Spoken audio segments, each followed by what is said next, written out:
No brushstrokes, no paint, and yet a perfect image appeared on a poor man's cloak over 500 years ago.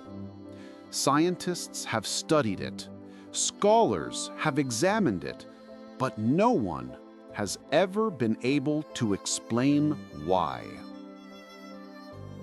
The year was 1531. On the hills of Tepeyac, now part of Mexico City, a humble farmer named Juan Diego was walking to morning mass. Then suddenly, he heard a voice, gentle, yet echoing as if from heaven itself. He looked up. Through the morning mist on the hill, a woman appeared. Her robe shone brighter than the sun. A crescent moon lay beneath her feet, and around her glowed a golden light.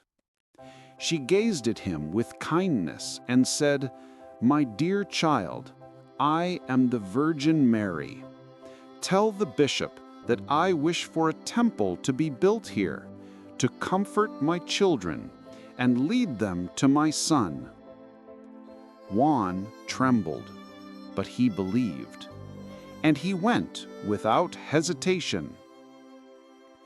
When the bishop heard Juan's story, he simply looked at him, filled with doubt, and said, "If the Virgin truly appeared to you, ask her for a sign."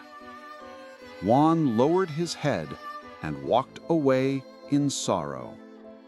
He didn't know that at that very moment, one of the greatest miracles in human history was about to unfold. After days of doubt and hesitation, Juan Diego decided to return to the hill of Tepeyac, the place where he had met the Virgin. But that morning, fear gripped his heart. His beloved uncle was dying. In desperation, Juan tried to take another path, hoping to avoid meeting the lady. Yet as he reached the foot of the hill, a brilliant light burst before his eyes. She appeared again, gentle, yet radiant with power. "My little one," she said softly, "do not fear. Your uncle has already been healed.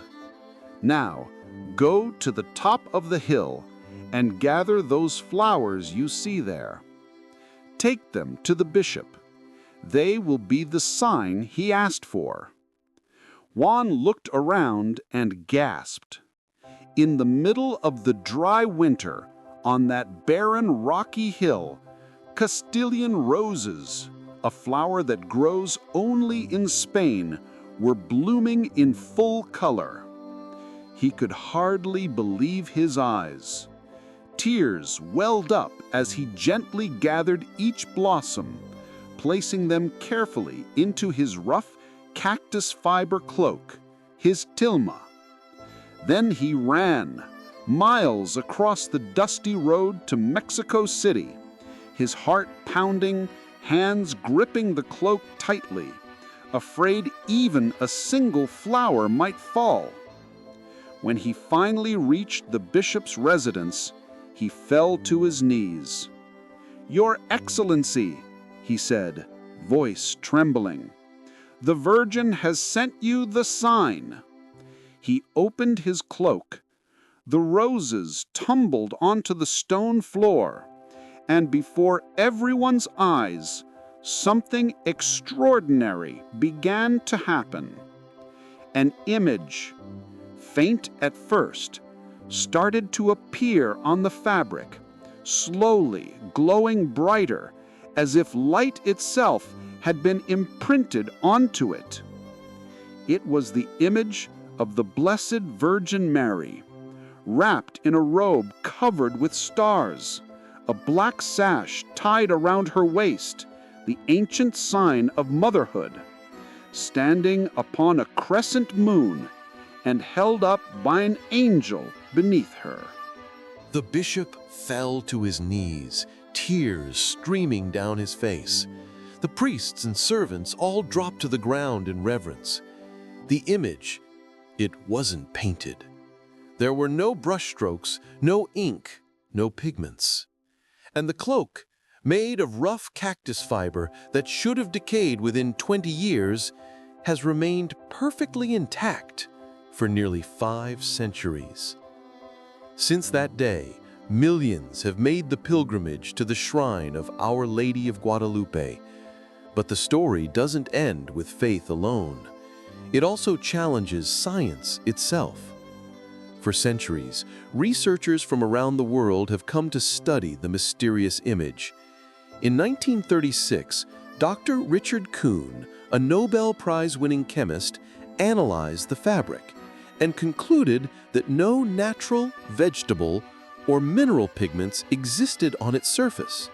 He wrote, "This is not paint. The source of the color cannot be identified." In 1979, Philip Callahan, NASA engineer, took infrared photographs of the image and made a discovery that stunned the world. There were no brushstrokes. The colors appeared to hover above the surface of the fabric, as if light itself had been imprinted onto it. But what sent chills down the investigators' spines were the eyes of the Virgin. When magnified 2,500 times, scientists discovered reflections, tiny images of 13 people within her eyes. Among them was the unmistakable figure of Juan Diego, opening his cloak before the bishop. Even more astonishing, the reflections followed the exact optical laws of the human eye, something no artist could possibly replicate, especially in the 16th century. Every physical, chemical, and biological test has led to the same conclusion. It cannot be reproduced. It cannot be explained. Through the centuries, the coarse fabric has never decayed. It has endured exposure to sunlight, candle smoke, dust, even an acid spill, and yet the image remains untouched, radiant, and alive, just as it was the first day it appeared. Scientists continue to debate, but the people simply smile, because they don't need proof. They have felt the miracle in their hearts through faith alone. Today, Our Lady of Guadalupe stands as the sacred symbol of all Latin America and one of the greatest unexplained mysteries in human history. Her image still hangs inside the Basilica of Mexico City, where more than 20 million pilgrims come to gaze upon it each year. And to this day, the image remains as vivid, as radiant, as if it had just been printed by the hand of God Himself. For nearly 5 centuries, the sacred cloak has hung silently inside the Basilica of Guadalupe. Every day, thousands come to see it. Some pray through tears, others stand in quiet awe. Between faith and reason, the cloak remains, a question without an answer, and perhaps God's silent reply. The image of Our Lady on Juan Diego's tilma is more than a miracle. It is a reminder that God still sees the poor, the weak, and the forgotten. The true miracle is not in the fabric itself, but in the heart that believes, even without seeing. The miracle of Guadalupe, an unsolved mystery, a living miracle. If this story has touched your heart, leave a like as a simple prayer of gratitude. Share this video with someone who might need a spark of faith today, and subscribe to Miracles of Mary, where every week you'll hear another story of love, faith, and the miracles still unfolding around us.